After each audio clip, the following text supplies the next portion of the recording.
Et la suite du journal d'Arthur Muriot sur Europe 1, la tension monte en Ukraine. Vladimir Poutine annonce que Moscou va déployer des armes nucléaires en Biélorussie. L'Ukraine demande donc une réunion d'urgence au Conseil de sécurité de l'ONU pour contrer ce qu'elle qualifie de chantage de la Russie, Thibaut Hu. La Russie, Vladimir Poutine n'arrive pas à avoir le dessus en Ukraine. Donc On va Oui. écouter Thibaut Hu qui a des explications à nous donner sur justement ce déploiement de forces nucléaires tactiques en Biélorussie. Tout à fait, Pierre. Des explications avec l'Ukraine qui a réagi tout de suite effectivement à cette provocation.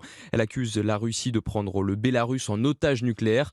Vladimir Poutine a lui déclaré que des avions équipés étaient déjà prêts à utiliser ces armements.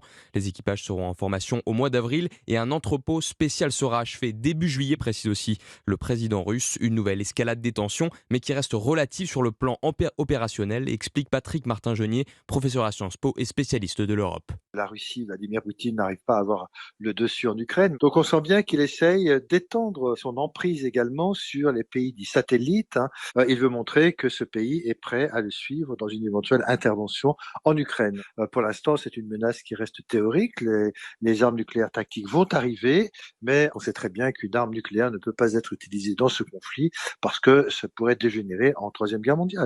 Et cette déclaration de Vladimir Poutine est aussi une réponse au Royaume-Uni qui évoquait l'envoi de munitions d'uranium appauvri à l'armée ukrainienne. Le Bélarus, lui, ne prend pas directement part dans ce conflit, mais selon Kiev, Moscou se serait servi de son territoire pour mener des frappes et conduire son offensive sur la capitale l'année dernière. Merci Thibaut Hu. Et précisons que de leur côté, les États-Unis déclarent n'avoir aucune indication sur le fait que la Russie ait pu transférer des armes nucléaires au Bélarus.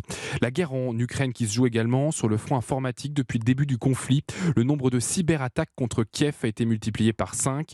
C'est ce que révèle un rapport de l'unité de cyber-renseignement de l'industriel français Thales qui a pu consulter le journal du dimanche. Dans le détail, il montre que les principales attaques concernent les services publics et la gouvernance ukrainienne. Mais Thales prévient, cette guerre entre dans un nouveau stade et les alliés de Kiev pourraient être massivement pris pour cible par les hackers russes.